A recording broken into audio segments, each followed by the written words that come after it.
El propósito final de esta serie de videos es responder a la pregunta de si los muy crecientes costes de la electricidad, en Europa en general y en España en particular, son una consecuencia debida principalmente al aumento continuado de la demanda con respecto a la oferta, debida al agotamiento de los recursos, o si están causados por políticas contraproducentes implementadas por la Unión Europea y los gobiernos nacionales, obedeciendo al cabildeo de grupos económicos y sociales muy poderosos, que se han ido y continúan nucleando alrededor de la teoría catastrofista del cambio climático y el agotamiento de los recursos naturales. Para tratar de responder a esta pregunta, se comenzará primero investigando, aunque sea someramente, el significado natural del denominado cambio climático, si bien tal denominación no se la considere la más acertada, puesto que es un hecho evidente que el clima cambia todos los días y que resulta más apropiado referirse a la denominación alternativa del calentamiento global. Las gráficas a largo plazo de la temperatura media del planeta Tierra o temperatura media global versus la concentración del dióxido de carbono o CO2 en la atmósfera muestran que en un remoto pasado las concentraciones del CO2 alcanzaron valores muy superiores a la actual, mientras que las temperaturas medias globales solo fueron moderadamente superiores a la actual. En la gráfica, se observa como la temperatura media global máxima alcanzada en 600 millones de años, o 0,6 gigaaños, se eleva a unos 22 grados centígrados, coexistiendo con concentraciones del CO2 tan altas como alrededor de 7.000 partes por millón durante el período cámbrico, y tan bajas como alrededor de 1.000 partes por millón durante el final del período Cretácico. En la gráfica se observa también cómo temperaturas medias globales similares a las actuales coexistieron con concentraciones del CO2 tan altas como 4.500 partes por millón a finales del período Ordovícico y con concentraciones del CO2 similares a las actuales durante la segunda mitad del período Carbonífero y primera mitad del Pérmico. Es necesario tener en cuenta que la gráfica mostrada está basada en datos deducidos mediante métodos indirectos, basados, entre otros, en la geología y la paleontología, ya que, evidentemente, nadie pudo estar presente para registrar las temperaturas medias globales del planeta durante estos últimos 0,6 gigaaños. En la gráfica se presenta la temperatura media global a lo largo de los últimos 11.000 años. En ella se observa cómo la temperatura media global, en el hemisferio norte, durante el final de la última glaciación, descendió hasta unos 10,5 grados centígrados, para luego ascender hasta oscilar entre unos 14 a 16 grados centígrados hasta la actualidad. Por otra parte, las concentraciones del CO2 han variado aproximadamente, como muestra la figura. Desde el final de la última glaciación, hace unos 11.000 años, hasta el año 1800, cuando comenzó la revolución industrial, ascendió pausadamente desde unas 240 partes por millón hasta unas 280 partes por millón, y desde el 1800 hasta la actualidad, ha ascendido rápidamente desde las 280 partes por millón hasta unas 415 partes por millón. Finalmente, la temperatura media global actual se estima en unos 15 grados centígrados, aunque en la bibliografía en el Internet se han encontrado valores tan bajos como 14 grados centígrados durante el siglo XX. También hay que tener en cuenta que existen otras causas capaces de cambiar la temperatura media global, que son de tipo cósmico y sobre las que la humanidad no tiene ningún control. Entre las más consideradas está la teoría de Milutin Milankovitch, que se centra en los cambios de la elongación o excentricidad de la órbita terrestre alrededor del Sol, en los cambios de la inclinación del eje de giro de la Tierra respecto al plano de la eclíptica o plano de la órbita terrestre alrededor del Sol y en la precesión de los equinoccios. Esta es una de las teorías más aceptadas para explicar los cambios de la temperatura media global, pero durante periodos de miles de años. Una conclusión, también basada en los hechos, es que en la actualidad el clima planetario se encuentra atravesando un periodo interglacial, con temperaturas medias globales altas, caracterizado, entre otras cosas, por una retracción de los casquetes polares y el consecuente aumento del nivel de los océanos.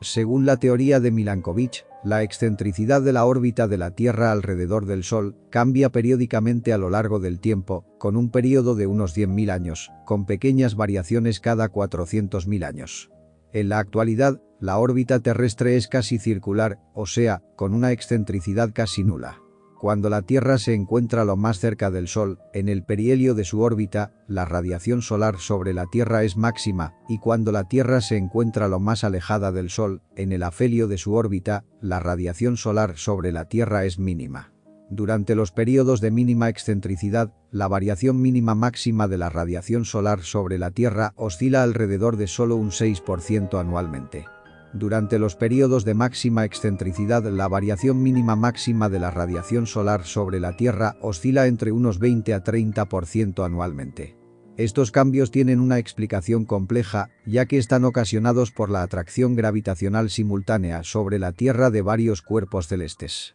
La órbita de la Tierra alrededor del Sol es una elipse, como fue reportado por vez primera por Johannes Kepler en 1609, en su obra Astronomía Nova. La excentricidad de una elipse es igual al cociente entre la distancia desde el centro de la elipse a uno cualquiera de sus dos polos, sobre la longitud de su semieje mayor. En el caso particular de la circunferencia, la excentricidad es nula, porque ambos polos se encuentran solapados sobre su centro. Cuando se trata de las órbitas de los planetas, la excentricidad es generalmente muy pequeña, por lo que se suele expresar en tanto por ciento.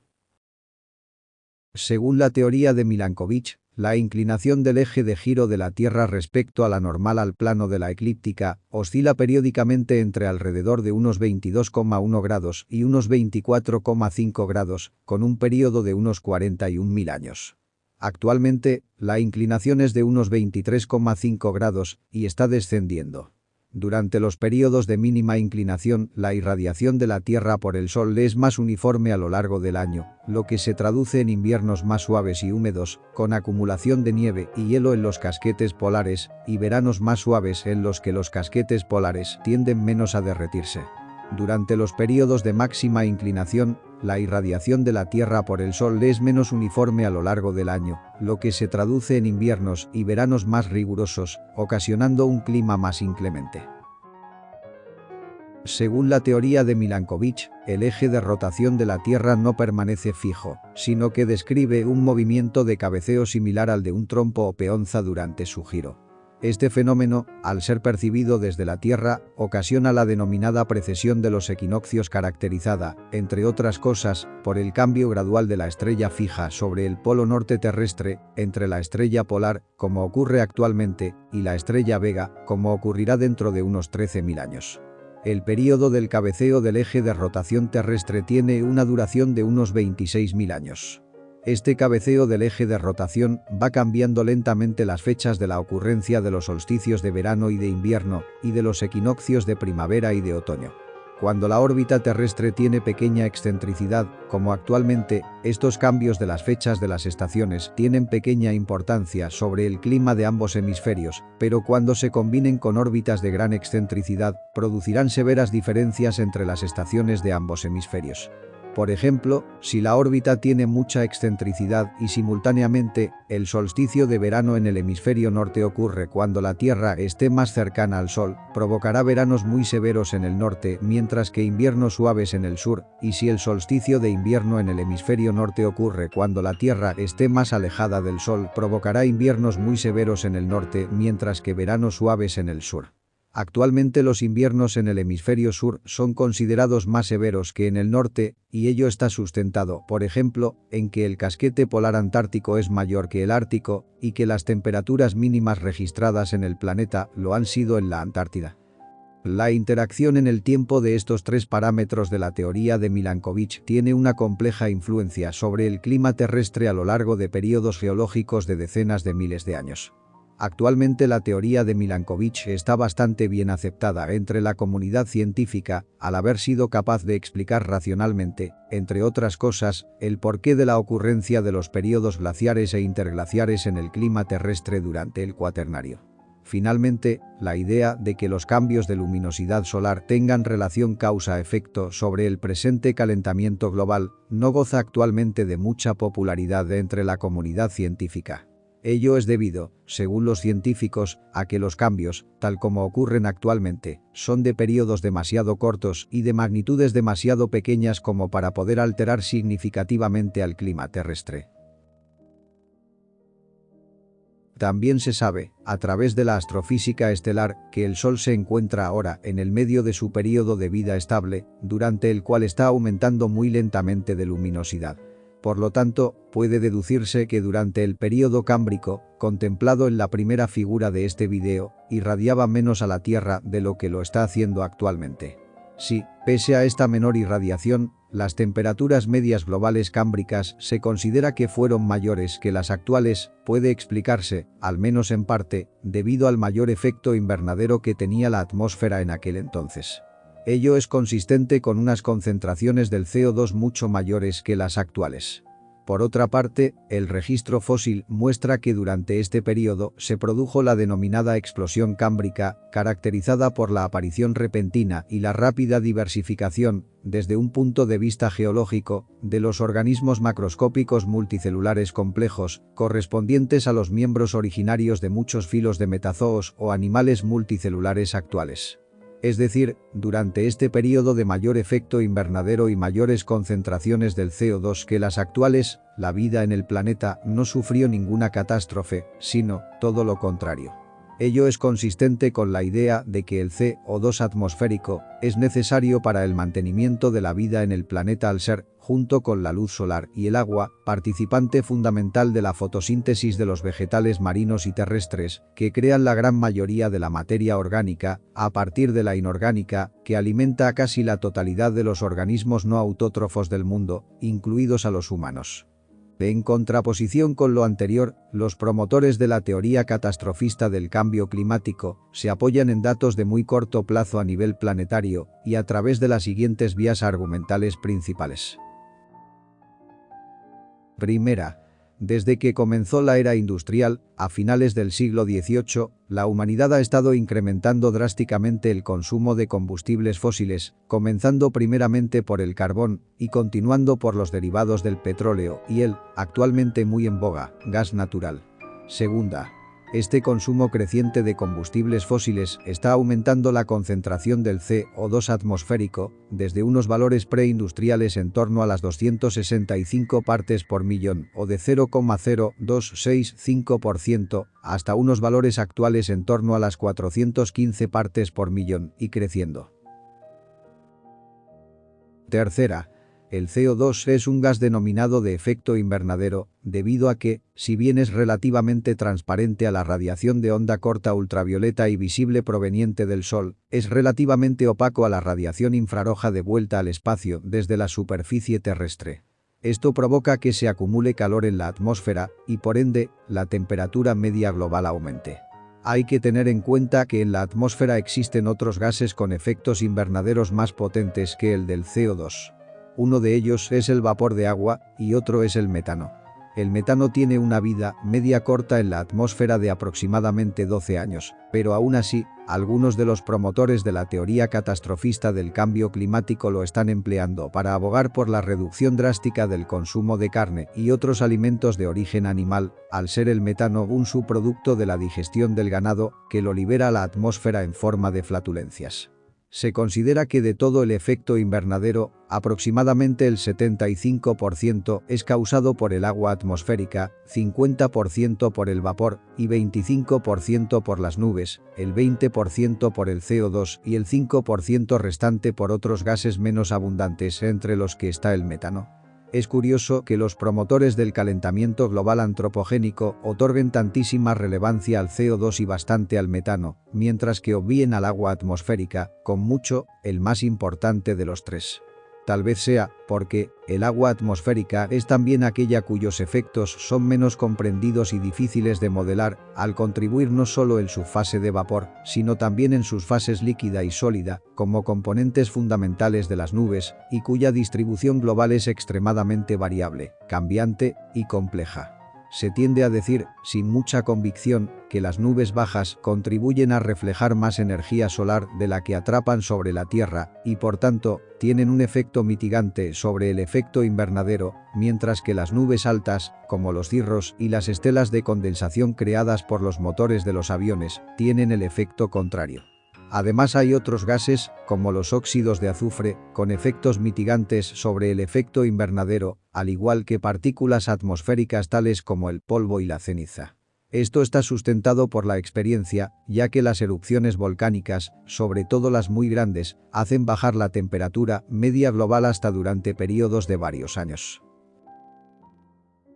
Cuarta, las mediciones registradas desde el siglo XIX hasta la actualidad muestran que la temperatura media global está aumentando. En la bibliografía del Internet, la forma usada con más frecuencia de representar las temperaturas medias globales versus el tiempo es mediante la denominada anomalía de temperatura. Para su cálculo, primero se calcula el promedio de las temperaturas medias globales anuales durante un cierto periodo, que en la presente figura ha sido desde el año 1901 hasta el año 2000. Después, el valor de la anomalía de temperatura para cada año se calcula restando de la temperatura media global, para ese año en cuestión, el valor de la media del periodo establecido. Este procedimiento tiene la ventaja de resaltar las diferencias de las temperaturas medias globales anuales respecto al promedio establecido, pero tiene las desventajas de producir, para los mismos datos, gráficas diferentes para diferentes promedios establecidos y de no informar acerca del valor concreto de las temperaturas medias globales.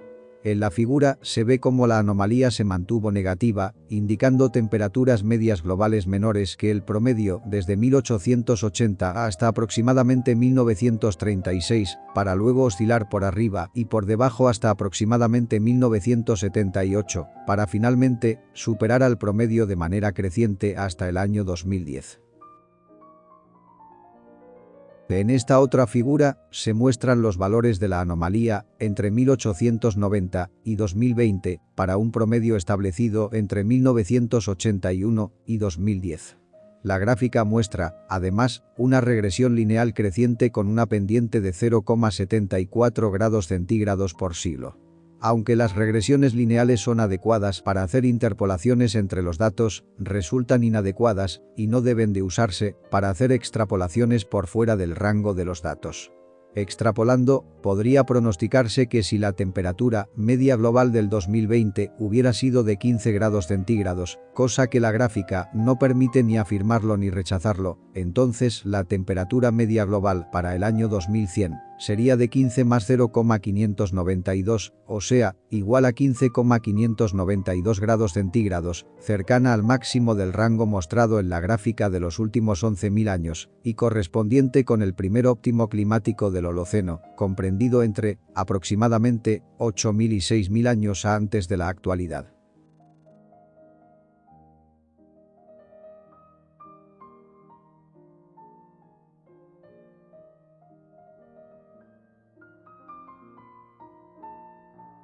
Otra evidencia de calentamiento global, al menos en el hemisferio norte, es la disminución de la capa de hielo flotante alrededor del Polo Norte. Este hielo es de moderado espesor, generalmente de solo algunos metros, de manera que cada verano ártico se derrite y cada invierno se vuelve a congelar. La figura demuestra la tendencia decreciente del mínimo anual del área ártica del hielo flotante, que tiene lugar cada septiembre, al final del verano, desde 1979 hasta el 2018. En la gráfica se observa cómo la tendencia se mantuvo casi horizontal entre 1979 y 1996, para luego adquirir una acentuada tendencia bajista hasta el 2012, para luego moderarse, pero sin poder revertir la tendencia bajista general de la serie de datos. Esta figura constituye evidencia fuerte de calentamiento ártico, pues, al ser recogidos los datos mayoritariamente mediante satélites artificiales, permiten una buena evaluación generalizada del fenómeno.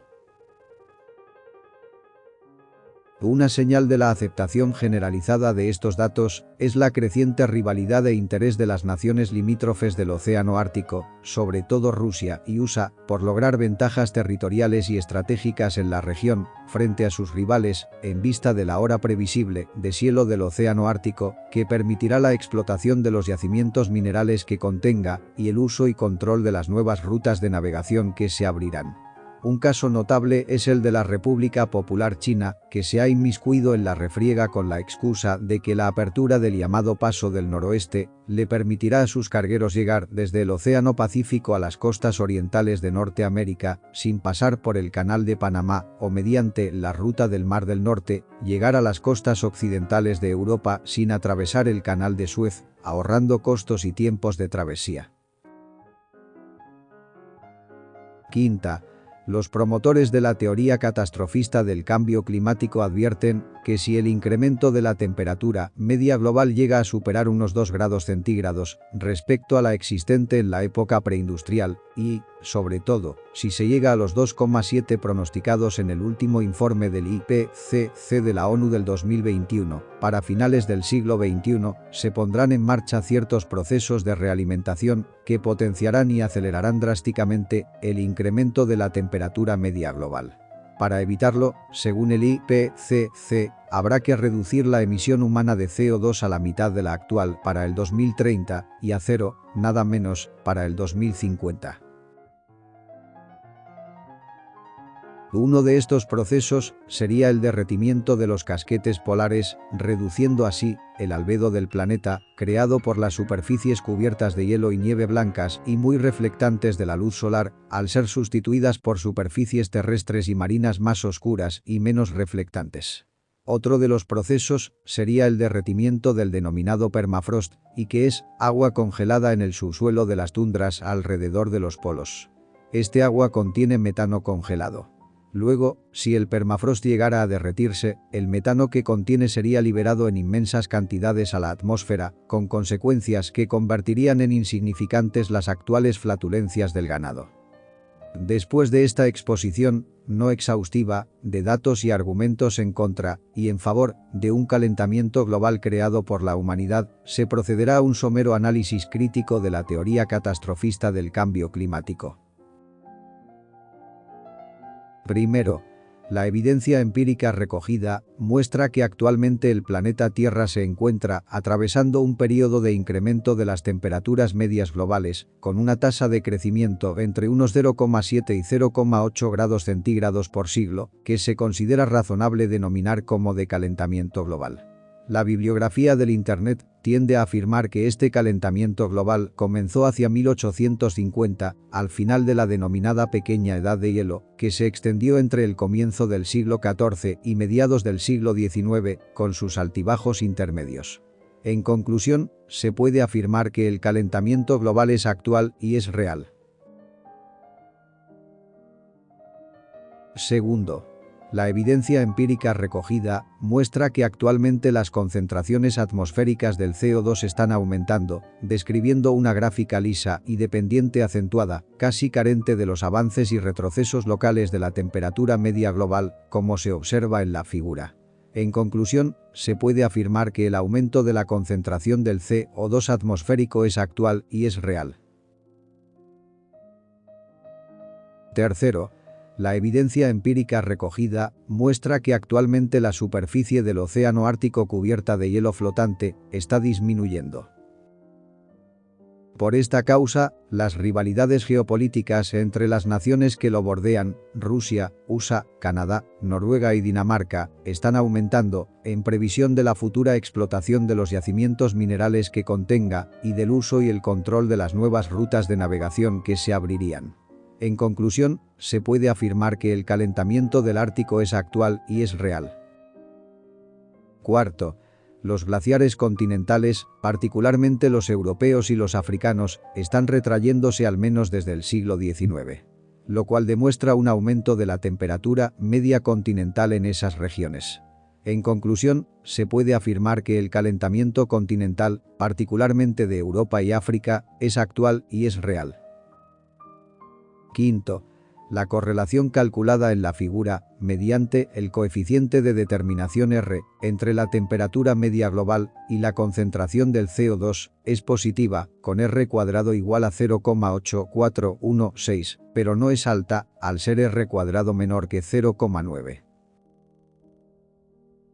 Además, cuando se divide la regresión lineal en subperíodos intermedios, la correlación solo es positiva y mediocre en el subperíodo intermedio correspondiente a los años 1978 al 2001, lo que está de acuerdo con una correlación total del período completo, 1959 al 2010, positiva, pero no concluyente. Es prudente tener en cuenta, sin embargo, que estos cálculos de correlación son sensitivos a la calidad y cantidad de los datos históricos. Es decir, si los datos fueran otros, quizás más precisos y más abundantes, los resultados de R cuadrado podrían variar bastante. Adicionalmente, el hecho de que la temperatura media global y la concentración del CO2 tengan una correlación positiva no garantiza que la primera sea necesariamente una función de la segunda. Pueden existir otras variables, no tomadas en cuenta en el análisis, que estén impulsando, simultáneamente, el incremento de la temperatura media global y la concentración del CO2 en el mismo sentido, pero sin que la primera dependa, significativamente, de la segunda. De hecho, basándose únicamente en la correlación positiva entre la temperatura media global y la concentración del CO2 atmosférico, igual, podría deducirse que la temperatura está subiendo por causa del aumento del CO2 como lo contrario, que el CO2 esté aumentando por causa de la subida de la temperatura. En conclusión, la correlación positiva entre la temperatura media global y la concentración del CO2 atmosférico no es prueba suficiente para poder afirmar, sin lugar a dudas, que la temperatura esté aumentando por efecto del CO2, como constantemente argumentan los promotores de la teoría catastrofista del cambio climático, tildados en España como calentólogos. Sexto. Los análisis de los calentólogos insisten mucho en el CO2 y el metano como los principales culpables del efecto invernadero que está haciendo crecer las temperaturas medias globales, pero esto se sabe que no es del todo cierto. El agua es el principal causante del efecto invernadero, con una contribución total vapor más nubes estimada del 75%, mientras que la contribución del CO2 se estima en torno al 20% y la del metano, en conjunto con otros gases minoritarios, en torno al 5%. En conclusión, podría ser que el calentamiento global y hasta la subida de las concentraciones del CO2 sean, ambas, consecuencias simultáneas de la acción del agua atmosférica que, curiosamente, no ha sido tomada en cuenta por los calentólogos. Séptimo. Al contrario de lo que suelen querer hacer ver los calentólogos, el efecto invernadero, lejos de ser peligroso o perjudicial, es, y ha sido, fundamental para la aparición y el mantenimiento de la vida en la Tierra. Sin el efecto invernadero atmosférico, se estima que la temperatura media del planeta sería de unos 18 grados centígrados bajo cero y la Tierra estaría, casi completamente, cubierta de una capa de hielo de polo a polo. De hecho, esta verdadera catástrofe climática realmente aconteció en el planeta durante el período precámbrico, entre hace 850 y 635 millones de años, y una de las explicaciones más aceptadas por los científicos es que fue debida a una severa disminución del efecto invernadero, causado por una drástica reducción de la concentración, principalmente, del CO2 atmosférico. Esta reducción fue causada, al menos en parte, por la aparición de los microorganismos fotosintéticos, que comenzaron entonces a consumir al CO2 atmosférico para fijar el carbono en materia orgánica y desprender oxígeno, y, tras los milenios, al reducirse el efecto invernadero, la Tierra se fue enfriando hasta sufrir la glaciación más severa de su historia que se conozca. De hecho, a este periodo suele también llamársele el período de la Tierra bola de nieve. No se sabe exactamente por qué el comienzo de la fotosíntesis pudo tener un efecto reductor tan drástico sobre las concentraciones del CO2 atmosférico y, por ello, se supone que el CO2 también fue consumido por procesos puramente geológicos y tampoco está claro cómo fue que el planeta pudo, tras adicionales milenios, recuperar lentamente su efecto invernadero y llegar a tener unas temperaturas medias globales más elevadas y menos inclementes. Quizás fueron causas astronómicas, bien sea orbitales, como las propuestas por Milankovitch, o bien sea solares, o bien sea porque el ciclo del carbono finalmente se puso en funcionamiento, recuperando y estabilizando las concentraciones del CO2 atmosférico, o también se piensa que pudo ser por causa de erupciones volcánicas que enriquecieron a la atmósfera con nuevo CO2. Lo que sí es un hecho es que hoy en día tenemos fotosíntesis en la Tierra, pero las concentraciones del CO2 están aumentando. En conclusión, quizás la idea de los calentólogos de reducir las emisiones de CO2 hasta descarbonizar significativamente la atmósfera del planeta, como algunos de ellos dicen, para el año 2050, no sea la más prudente de todas. Octavo. Al contrario de lo que suelen querer hacer ver los calentólogos, el CO2 no es un gas perjudicial, ni peligroso, ni amenazador, sino todo lo contrario. El CO2, y no tanto el oxígeno, es el gas fundamental de la vida en la Tierra. Sin él, la fotosíntesis se detendría, el ciclo del carbono se reduciría drásticamente y con ello, la síntesis de materia orgánica, indispensable para la vida de todos los organismos heterótrofos del planeta, incluidos los humanos. En conclusión, sin el CO2 atmosférico, la Tierra, posiblemente, se convertiría en un erial gélido, con solo alguna vida microscópica autótrofa, probablemente quimiosintética, y alguna vida precaria de microorganismos heterótrofos, sobreviviendo, a duras penas. Noveno. Los calentólogos están constantemente apelando a las opiniones del IPCC para sustentar sus pronósticos de un cambio climático catastrófico para este mismo siglo XXI. En realidad, el IPCC, por las siglas en inglés de Panel Intergubernamental del Cambio Climático, no es un organismo científico, sino político, adjunto a la ONU, Organización de las Naciones Unidas, que si por algo se caracteriza, es por estar infiltrada por el cabildeo de grupos de presión neomarxistas, de globalistas totalitarios, de las más poderosas oligarquías y de países con pretensiones imperialistas, bien sean políticas o bien sean económicas, que pugnan constantemente por sesgar sus dictámenes en favor de sus intereses particulares, ya que, para eso, la financian. Es decir, la ONU, y por ende también el IPCC, es de todo menos imparcial. Los científicos escépticos o críticos acerca de la teoría catastrofista del cambio climático son excluidos y no se les permite aportar sus opiniones a la elaboración de sus famosos informes, cada vez más alarmantes, acerca de la supuesta catástrofe global que se nos avecina. En conclusión, lo que digan los informes del IPCC hay que tomarlo con considerable cautela y espíritu crítico.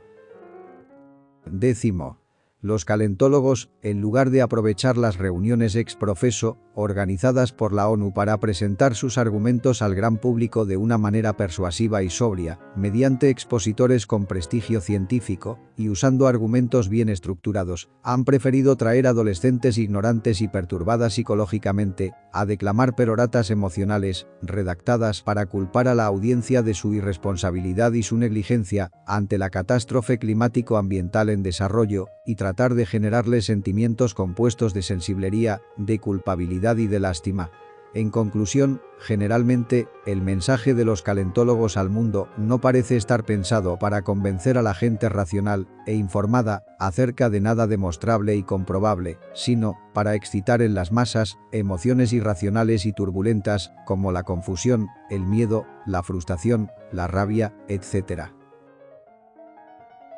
11. La misma denominación de cambio climático no se considera adecuada porque es un hecho evidente que el clima cambia todos los días. Algunos calentólogos intentan desprestigiar el escepticismo acerca de un cambio climático catastrófico en desarrollo, haciendo la distinción entre clima y meteorología. El primero, constituyendo los fenómenos climáticos a largo plazo, y la segunda, los de corto plazo. El primero sería determinístico y la segunda casi aleatoria. Si bien es aceptable afirmar que el clima del planeta constituye un sistema caótico, con unas tendencias variables a largo plazo, en teoría discernibles, sobre las que se superpone un ruido casi aleatorio, que induce a confusión acerca de lo que realmente está pasando, se continúa pensando que el término cambio climático es una exageración inventada con intenciones no científicas, sino propagandísticas, por los calentólogos. Los datos experimentales puros y duros, lo único que demuestran, hoy por hoy, es que está en progreso un calentamiento global, con una tasa de crecimiento entre 0,7 y 0,8 grados centígrados por siglo, que se sabe que comenzó a mediados del siglo XIX, pero que no se sabe con certeza hasta dónde llegará, ni a qué velocidad va a continuar progresando, ni qué lo está realmente causando. En conclusión, pretender inferir que este calentamiento está ocasionando o generará efectos drásticos y, particularmente, catastróficos sobre el clima, tales como alteraciones, siempre perjudiciales, de la pluviosidad o una mayor frecuencia y severidad de los ciclones oceánicos o de los tornados terrestres o de las inundaciones costeras, etc., se considera básicamente especulación alarmista. 12. En vista de que la alarma climática que los calentólogos tratan de imbuir en la gente común, no especialista en el tema, no puede estar mayoritariamente basada en lo que está pasando ahora, porque la gente puede recordar que es prácticamente igual a lo que ha pasado en el transcurso de la vida previa de los adultos actuales, tienen que hacer su hincapié en lo que va a pasar, es decir, en lo que ellos pronostican que va a pasar. Hay, al menos, dos maneras de hacer pronósticos que no parezcan pura especulación a los ojos de la mayoría de la población que no esté ya convencida del cambio climático, es decir, que luzcan científicas o, al menos, racionales. Una es extrapolando hacia el futuro tendencias calculadas con datos históricos y la otra es desarrollando modelos matemáticos del clima del futuro, actualmente ya tan complejos que hay que ejecutarlos mediante computadores. Quizás porque se sabe que la extrapolación de regresiones estadísticas basadas en datos históricos hacia el futuro conlleva el riesgo de cometer errores garrafales, o quizás porque a los calentólogos les ha parecido que las predicciones hechas mediante este método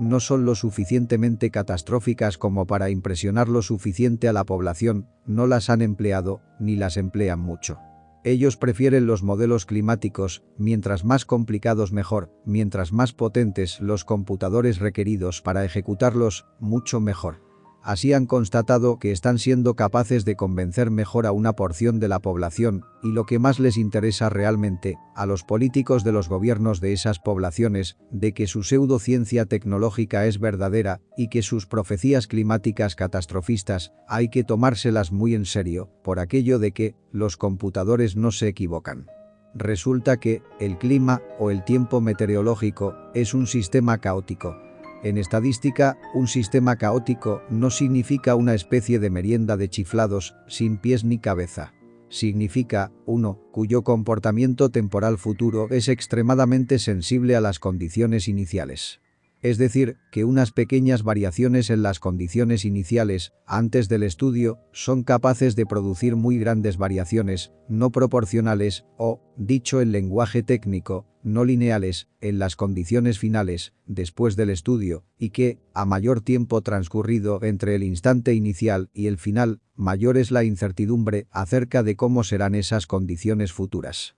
Como dijo el pionero de la teoría del caos, Edward Lorenz, 1917 a 2008, ¿puede el batir de las alas de una mariposa en Brasil desencadenar un tornado en Texas? Las ideas de Lorenz, aplicadas a la meteorología, han puesto de manifiesto la conclusión de que puede ser fundamentalmente imposible predecir el tiempo meteorológico o la temperie, como se decía en el pasado, más allá de 2 o 3 semanas en el futuro, con un grado de precisión razonable. Y sin embargo, los gurús de la calentología llevan años ya prediciendo cómo será la temperie 30 y más años en el futuro y, para colmo de males, se atreven a vaticinarnos una catástrofe. Entonces, surge la pregunta, ¿por qué pueden hacerlo? Y la respuesta concisa es que, dada la ya mencionada extrema influencia de las condiciones iniciales en el comportamiento futuro de un sistema caótico, como lo es la temperie, con suficiente habilidad, un técnico competente en la materia puede conseguir que un modelo computacional de un sistema caótico produzca los resultados que él quiera.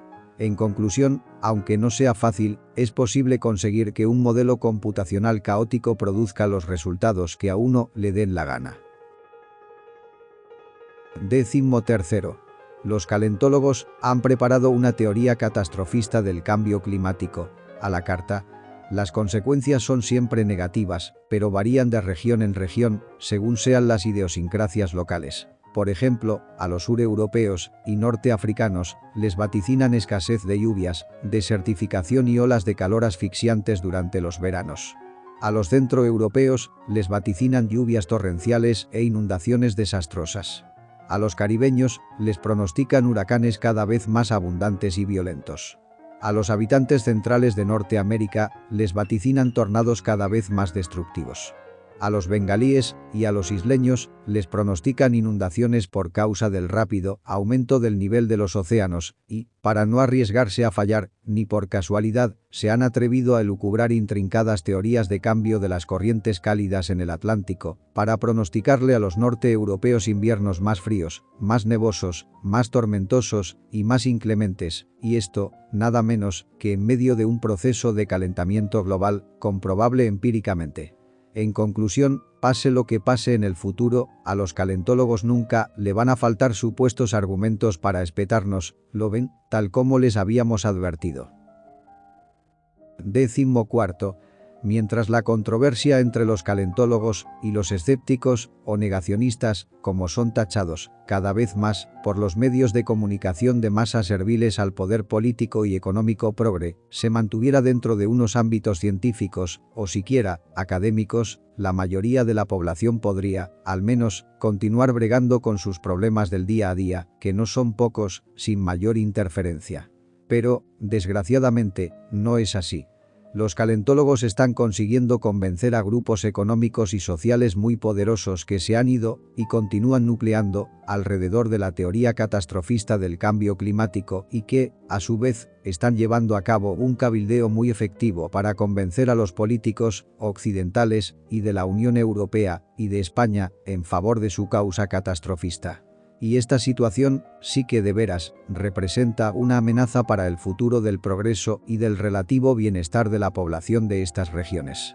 Es conocido, de mucho tiempo atrás, que el accionar de la mayoría de los políticos suele discurrir por el pensamiento y la acción basadas en el corto plazo, en la incompetencia, en la hipocresía, en el nepotismo y en las corruptelas más o menos disimuladas. Estas características se acentúan en los políticos simpatizantes con la ideología progre. Los mismos que apoyan con decisión a la teoría catastrofista del cambio climático, a unas sabiendas que pretender su implantación, tal como la pregonan los calentólogos, requerirá de la adopción de muchas políticas contraproducentes, tales como aumentar aún más los impuestos para financiar con dineros públicos las enormes inversiones requeridas para la implantación, forzada por ley estatal, de las denominadas por los progres energías verdes, o tales como aumentar todavía más la sobreregulación estatal sobre la industria, el comercio y la economía en general, o tales como aumentar aún más las injerencias de un Estado hipertrofiado sobre la vida de la mayoría de la población, o tales como reducir aún más las ya demasiado bajas tasas de natalidad